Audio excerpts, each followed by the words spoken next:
Boys, welcome back to another video. Today we're going to be doing a solo dungeon guide, and I'm going to teach you guys how I solo the dungeon almost first try every time. If you want to see more content like this, make sure you're subscribed to the channel and make sure you follow me on Twitch because I stream almost every day. And without further ado, let's hop right into it. But first things first, I'm going to talk about the best kit to kind of rock to go into a solo dungeon, and I personally only think there's two weapons that you should be taking into the dungeon. These both include either the core or the hammer all the way down here. So you need the core or the hammer. My honest opinion, bring a core if you can bring them, because again, you're doing it solo. You want to have the best gear possible, also in case if you get countered. For this run that I'm doing, I'm going to be using full forged exotic, and the only perks on this is I get 10% less damage from fauna. I get an additional 15 health just in case stuff gets chaotic. I want to have that little buffer room, and I also have increased walk speed, and I take less fall damage. Just fall damage won't do much for me. The only reason I really use this set of armor is because I could rock purple armor, but the only problem with rocking purple armor or even blue armor is that it's probably gonna break. So if you don't have exotic and you want to do it in purple, I would recommend putting on a purple shield and also bringing in a blue shield as well, because the odds are is that your armor is gonna break and then you won't have anything else to rock. So if you have exotic, put it on, rock it, because you want to have as much durability as possible in case again you get countered or have a fight in the way there or a fight in the way back. Now for ammo, I usually bring around 2,000 rounds. Right here I'm bringing around 2,500 rounds, but again, you get some ammo in the dungeon and I'm always over prepared with my ammo consumption. So really you'd only need around 2,000 bullets because you do get some more in the dungeon, but this is just my personal preference. We also have a heavy mining tool. You're gonna really want to bring this because when you're in solos, you want to get through that wall as quickly as possible, just in case someone's coming right behind you. You want to get down ASAP. And right here I do something a little bit different. I rock the core with a purple penetration mod, but I also rock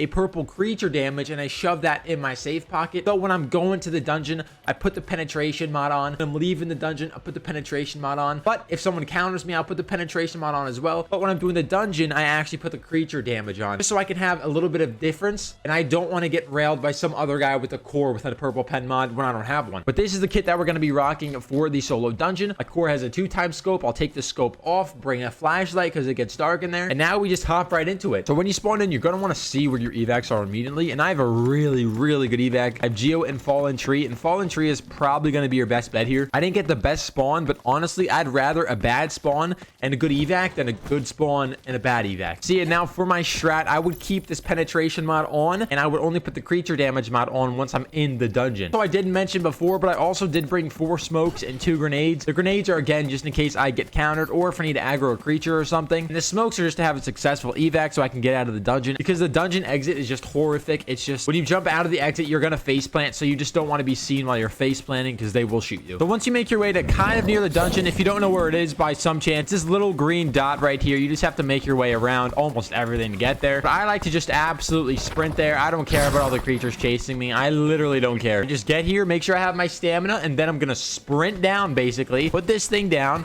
wait for it to open, and then jump down the hole. So right there, I'm opening the dungeon. I'm gonna run back here to these boxes. It's probably the safest part of the map for this, and you can literally hide under this grass, so it's a really good spot just to wait for the dungeon. We will jump down the hole, and we're just gonna get right to mining. There's gonna be 1 strider here on our left. Once you have that mined, you're gonna want to make sure that before you jump down the hole, you're gonna be under 200 pounds. What I do right here is I take my 2x scope off, and I'm gonna drop a couple rounds of ammo down the hole with a couple stimulants, and right here I'm under 200 pounds. As you can see, I'm 195. In this first room, there's going to be mobs right to the right, so I'm going to run right to the right, try to kill as many rattlers and striders as possible, but there's only 1 marauder in this room, and your main issue is going to be the striders and the rattlers.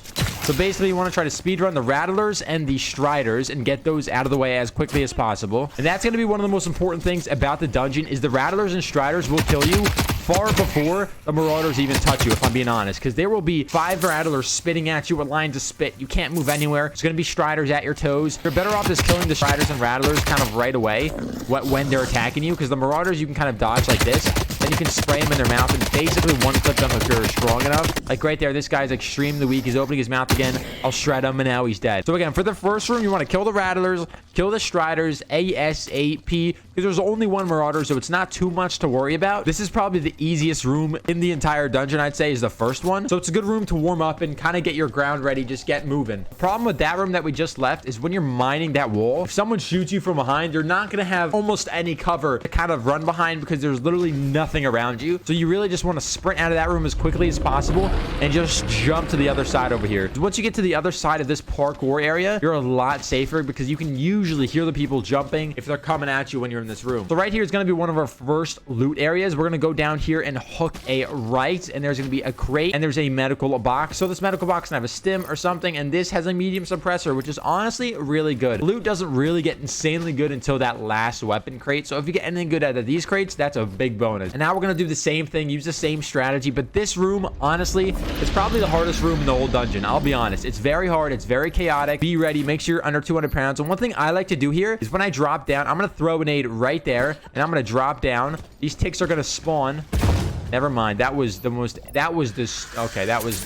anticlimactic play of my life. Right here, there's really nowhere to play off in this room. You have to really try to get ahead of everything before they come at you. And basically, I like to play on this right-hand side here. And the only bad part about it is that if the Jeff spits at you and kind of takes over this hole, then you're just kind of screwed in a way. But you basically want to kill these rattlers as quickly as possible, because they're going to be one of the things that screw you the most. But again, this is the hardest room in the whole dungeon, I'd say. So try to kill the rattlers off as quickly as you can. There's going to be spit everywhere. As you can see, it's already getting pretty chaotic. I'm decently low. So now I'm going to run to the back of the room and really try to focus on just hitting my shots. Because again, this is easily the hardest room in the whole dungeon. There's going to be 3 marauders on you. This one up top is always going to be a pain in the ass, because he's going to be spitting at you basically the whole time. But once you kill all the rattlers and all the striders, right, you're going to have a much easier time.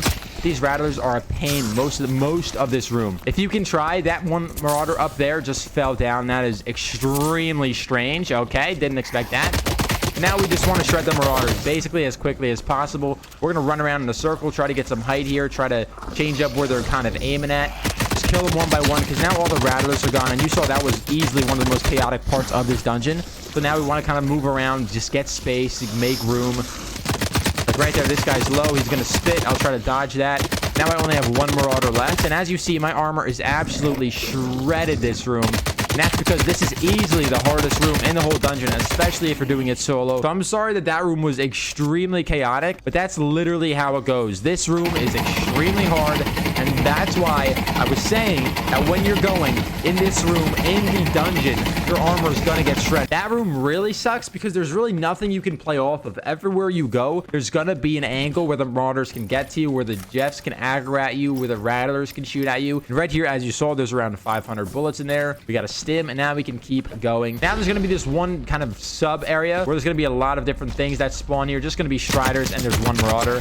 So just kill all the striders. I think there's about 10 or so, or maybe 5. I don't quite remember. There's another kind of loot area right here. We'll kill this marauder real quick. Basically, we have 1 more loot area right here, and whatever you get from here is obviously also a bonus. So again, we got some ammo there if we want it. Got another nade. We got some K-marks, master unit CPU. I will go on to the 3rd room, which there is a strategy for this 3rd room that we'll see if it works. But basically, it's going to be a king of the hill type situation where you want to defend this 1 point, because if you don't, then this room is extremely hard. But if you can kind of stay in this one area and use your movement to your advantage, you'll be perfectly fine. Now again, same rule applies. Be under 200 pounds. We're under 200 pounds. We're basically going to just book it to the other side of the room almost immediately. Just pull out your knife and just run to the other side of the room. There's going to be a shit ton of striders. There's going to be stuff hitting you almost immediately. So you basically want to get over here as quickly as possible. Get on these rocks. And this rock is going to be your best friend. And basically your main goal is to protect it from any spit. You want to kill these Jeffs as quickly as possible, honestly, right here. Because if they spit on this rock, you are almost screwed indefinitely. Like right there, I was getting overpowered, and I just protected it from the spit because I knew if I stayed there any longer, I'd be screwed with all the spit, all the rattlers shooting at me. It would not have been a fun time. And now there's going to be a ton of striders on me. And now I'm going to make my way back around that one area. Now, I did kill a Jeff there, which is a big thing. Now, since 1 Jeff is gone, I can probably play this rock even a little better than I did before. Now, there's going to be a lot of striders I can try to kill here. These rattlers are also going to be a pain. When that guy shoots, I can kind of dodge it with this rock. I want to try to kill these rattlers because they'll just ruin my day with that little spit beam that they do. And the striders can't get to you from here, so basically your biggest thing is going to be those rattlers, and it's going to be that marauder. That's going to be the biggest issue for you here. When this guy spits, see, that guy just ruined my rock right there, and I should not have let him ruin the rock right there. I'm going to try to back up here, get a heal off maybe. This guy will try to push me up here on the rock. I'll kind of drag down so he can't exactly push me right away. I'll move over to this side of the room, try to kill these striders ASAP. There's going to be a lot of them. We'll try to kill this Jeff almost immediately as well. Now there's only going to be probably a couple striders on me. Now just make sure you're full health, and as you can see, my armor is already shredded. And if I was actually using, you know, that purple armor or blue armor, my armor would be gone already. But again, you can always play safer. You'll have some good dungeon runs, you'll have some bad dungeon runs. Probably one of my worst dungeon runs, just because I'm trying to commentate at the same time, and it's really not that easy. So right here in this room, you can aggro the mobs before they actually get to you. So the goal is to kill the Marauders, kill the 2 Striders, and kill the Blastics before you drop down, because after that, only Striders and Blastics are going to spawn. So your goal right here is going to be to kill the Blastics and kill the Marauders and the Striders right here. They'll be really weird. They'll be goofy. They'll be walking around. They won't exactly stay with you. They'll be weird, but your goal is basically to kill the Marauders, kill the Rattlers, kill the Blastics right here. And I'll try to show you them real quick. So once you kill everything in here, there's 2 Rattlers, 2 Marauders. There's one spot you can play off of, is if you go up this wall, you can kind of jump and kind of try to fill your way up here. You're just going to jump and climb all the way up here. We're going to walk around the edge, and you can kind of play off this cliff right here. Nothing can really hit you besides, you know, the Crusher, obviously. But I think this rock over here is much better than that spot, just because if stuff gets aggroed on you, if this guy starts throwing rocks at you, which he obviously will, you can drop down here when he throws a rock and dodge it. I'll try to show you an example real quick. Right here when he crouches down, that's really good. He's getting weak. He's getting weak. Going to be a lot of spawns here, but that's perfectly fine. Kill some Blastics if you need to. You don't really need to kill the Blastics. Like when this guy throws a rock, you'll see I'll just dodge down right here. I'll miss the rock. I'll go back up. And I'll keep shooting him. But basically, I would just play off this rock and kind of just stay up here and chill. Wait for this guy to do his thing. Wait for him to kneel. Wait for him to kind of go down. Shoot his back out. Again, once he throws a rock, you go there. You drop down. He misses the rock. You go back up. Right there, I killed him, and my armor is absolutely shredded. There is a metric shit ton of these mobs, and basically we want to kill all of them before we even attempt to drop down. If we drop down right now, we will be just dead immediately. Now again, when you drop down, go away from the poison. Do not go right there. You will literally get one shot, and I'm not even kidding you. It all stacks, and you literally get rinsed, dude. Trust me, I know from experience. Go get this guy's loot. Again, that was a pretty chaotic dungeon, I'll be honest. Talking and getting 4 hide, holy, that's a new PB for the boy. But honestly, that was probably the toughest solo dungeon I've done yet. I didn't think how difficult it would be to talk and do the dungeon at the same time, but honestly, not too bad. Again, our armor is shredded. So again, what's my armor at? My armor's at 185. So again, imagine if you brought that blue to purple armor, you'd be almost screwed. So now this is really going to be where the good loot is. I'm going to put my penetration mod back on the gun. Basically, as you can see, we got an abyss alloy, which is honestly really, really good. We got a creature head, a purple bag, a flechette, and an autoloader. So that's honestly really, really good. Now there's also sometimes some decent loot in these crates. The best loot's going to be in that first crate, but again, I have found a Gorgon on one of these. So just check everything. Check it for nades, for everything, for smokes that you need. And now we can kind of make our way up, get it out of here. But basically, they can't really get up here. There are a couple spots, some glitch spots that they can get up here, but don't worry about those too much. But basically, you can climb up these kind of rock stairs on the right and climb out from there. What I usually do is I just do the basics. I can go up here. I throw some smokes down just to cover my landing, because when you fall, you need to do a superhero landing. I'll just slide jump off and just pray to God, and I'll take some damage. That's fine. You can jump off the left and you won't take damage. But now it's basically just a full sprint to evac, man. I'm just going to sprint my ass off. We're going as quickly as we can. Because again, we don't want any smoke. We want to get there. We want to get the hell out of here. And right there, we managed to evac with 219,000 K marks worth of loot. That's one of my lower dungeons. Usually, it's around the 300 to 500 range. But we didn't get many heads from creatures that raid. We didn't get a really good loot box at the end. But overall, for a solo dungeon, 200K, not that bad. Hopefully, you boys enjoy. And I know this dungeon was extremely chaotic, but that's going to be what it's like for every single solo dungeon. Good luck in your future endeavors, and I'll see you in the next one. Peace.